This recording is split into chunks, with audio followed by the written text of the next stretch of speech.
అందరికీ నమస్కారం. మీ కుమారస్ భరద్వాజ్ శర్మ. జ్యోతిష్ శాస్త్రంలో జ్యోతిష పాఠాల భాగంగా మనం ఈరోజు నేర్చుకుంటున్నాము రాహు విషయంలో. ఈ యొక్క మీనలగ్న జాతకులకి అంటే మీనలగ్న జాతకు రాహు ఈ యొక్క లగ్నంలో ఉన్నట్టయితే అంటే వాడు జాతక చక్రాన్ని మీరు తీసినప్పుడు జాతక చక్రం లగ్నంలో రాహు ఉన్నప్పుడు ఎటువంటి శుభ ఫలితాలు ఇస్తారో అశుభ ఫలితాలు ఇస్తారో ఈరోజు మనం తెలుసుకుంటూ ఉన్నాము. అయితే ఈ యొక్క మీనలగ్న జాతకు రాహు లగ్నంలో ఉన్నట్టయితే శత్రువులు, రుణ, రోగ బాధలు అధికంగా అవుతూ ఉంటాయి. అదేవిధంగా శత్రువుల మూలకంగా కారాగాస ప్రాప్తి అవకాశం ఎక్కువగా ఉంటుంది.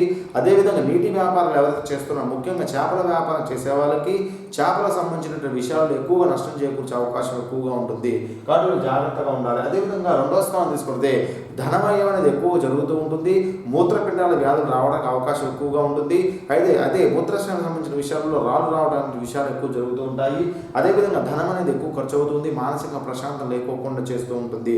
అంతర్దశానాథుడు శుభుడైతే కొన్ని శుభఫలితాలు కలిగించడానికి అవకాశం ఎక్కువగా ఉంది. అదేవిధంగా మనం మూడో స్థానం తీసుకుంటే ఆయుష్ అనేది వృద్ధి చెందుతూ ఉంటుంది.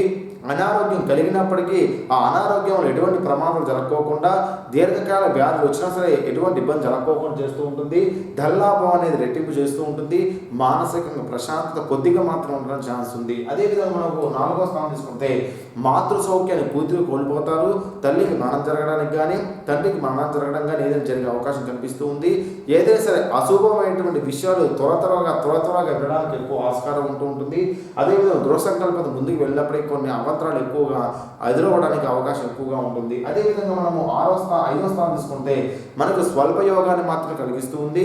కొన్ని రకాలైనటువంటి చిన్న యోగాల వల్ల ముందుగా వెళ్తూ ఉంటారు. ఇక్కడ ఏంటంటే ఎక్కువ లాభం రాకపోయినా సరే కొద్దిగా జీవితంలో నడవడానికి కొద్దిగా ఆనందం గడపడానికి అవకాశం ఎక్కువగా కనిపిస్తూ ఉంది ఐదవ స్థానంలో. అదేవిధంగా మనం ఆరో స్థానం తీసుకుంటే ఆయుష్ అనేది వృద్ధి చెందుతూ ఉంటుంది. ఆయుష్ విషయంలో మీరు ముందు వెళ్తుంటారు. ధనాదాయం అనేది పెరుగుతూ ఉంటుంది. ధనలాభం అనేది కలుగుతూ ఉంటుంది. అదేవిధంగా ఏడవ స్థానం తీసుకుంటే జీవిత భాగస్వామికి హాని జరుగుతూ ఉంటుంది. ధనమయాన్ని పెంచుతూ ఉంటుంది.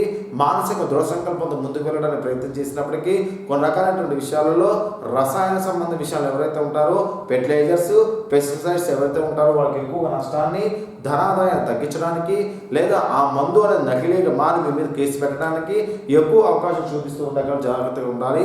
ముఖ్యంగా జీవిత భాగస్వామి విషయంలో ఎటువంటి విషయాలు మనం వినడానికి ఛాన్స్ ఎక్కువగా ఉంటుంది.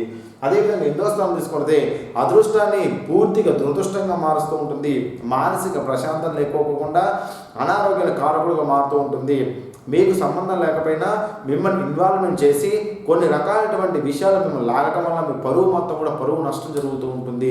అదేవిధంగా మానసిక దృఢసంకల్పం మొత్తం కూడా కోల్పోవడం జరుగుతూ ఉంటుంది. అదేవిధంగా తొమ్మిదవ స్థానం అయితే కలతలు చెందుతుంటారు. భార్య వల్ల కావచ్చు, భర్త అదేవిధంగా భార్య భర్త వల్ల కావచ్చు, భర్త భార్య వల్ల కావచ్చు, లేకపోతే ఇతర స్త్రీల వల్ల కావచ్చు, ఏదైనా సరే మానసికంగా ప్రశాంతం లేకపోకుండా కలతలు మొత్తం రావడానికి, అదేవిధంగా అన్య స్త్రీతో సాంగత్యం చేయడానికి, అదేవిధంగా ఎప్పటి నుంచో ఒక అదృష్ట వ్యక్తిగా ఉన్నాను నాకేంటి ఈ విధంగా వెంటనే ఈ విధంగా జరిగింది, నా అదృష్టం మొత్తం ఎక్కడికి పోయింది, మానసికంగా ప్రశాంతం లేకపోవడం జరగడానికి, కలతలు చెందడానికి మొత్తం కూడా ఇక్కడ చూపిస్తూ ఉంటుంది. కానీ ఇక్కడ జాగ్రత్తగా ఉండాలి. 9వ స్థానంలో రాహు ఉన్నప్పుడు ఈ యొక్క మీనలగ్న జాతకులు. అదేవిధంగా మనము ఈ యొక్క 10వ స్థానం తీసుకుంటే తీర్థయాత్ర చేస్తూ ఉంటారు. పుణ్య కార్యక్రమం డబ్బు ఎక్కువ ఖర్చు పెడుతూ ఉంటారు. అదేవిధంగా పుణ్యకార్యం డబ్బు ఖర్చు పెట్టినా ఏదో ఒక రూపంలో డబల్గా ఆ డబ్బు అనేది ఎక్కువ వృద్ధి చెందడానికి ప్రయత్నం చేస్తూ ఉంటుంది. అదేవిధంగా రసాయన సంబంధ విషయాలు ఎక్కువ లాభసాటిగా మారుతూ ఉంటుంది. ఎక్కువ శాతం కూడా ఎవరైతే విద్యా అవకాశాల్లో ఉంటున్నారో వాళ్ళకి మంచి శుభపరిణామాలను చూపిస్తూ ఉంటుంది. విదేశీ గమన యోగ్యాన్ని కల్పించి అక్కడ విదేశాల్లో చదువుకోవడానికి కూడా ప్రయత్నం చేస్తూ ఉంటుంది. అదేవిధంగా మన 10వ స్థానం ఉంటే ముఖ్యంగా ఇది బాగా నష్టస్థానంగా చెప్పబడుతుంది. అంతగా కలిసి రాదనమాట. పూర్తిగా నష్టంలో మారుతూ ఉంది. అదృష్టాన్ని మొత్తం దురదృష్టంగా మారుస్తూ ఉంటుంది. భార్య వల్ల కానీ భర్త వల్ల కానీ భర్త భార్య వల్ల కానీ చింతన ఎక్కువ లభిస్తూ ఉంటుంది. ప్రశాంతం లేని జీవితానికి కారకులుగా మారుతూ ఉంటుంది. అదేవిధంగా మనకు 12వ స్థానం తీసుకుంటే అక్రమ సంపాదన వల్ల ధనాదాయం అనేది పెరుగుతూ ఉంటుంది. అయితే అంతర్దశాన్ని అది ఎక్కడైతే అశుభంగా ఉంటాడో అప్పుడు కోర్టు సమస్య సృష్టిస్తూ ఉంటాడు. కాబట్టి అక్రమ సంపాదన వల్ల ధనలాభం పూర్తి ఎక్కువ కలుగుతూ ఉంటుంది. విపరీతమైన రాజయోగ జాతకులకు మారుతూ ఉంటుంది.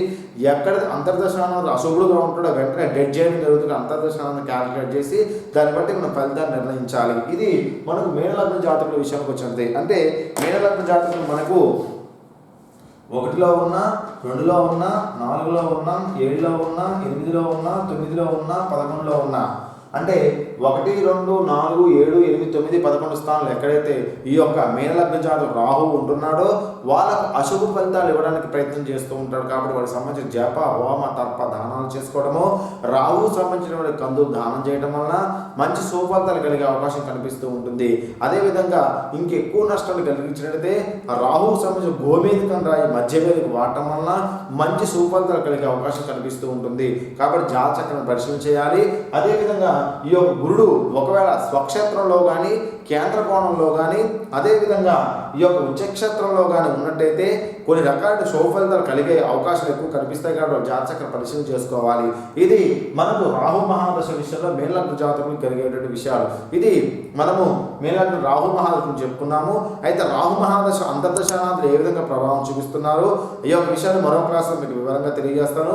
మీ కొమర్రాజ్ భరద్వాజ్. అందరూ దయచేసి సబ్స్క్రైబ్ అవ్వండి, అదేవిధంగా లైక్ చేయండి. మీ కొమర్రాజ్ భరద్వాజ్.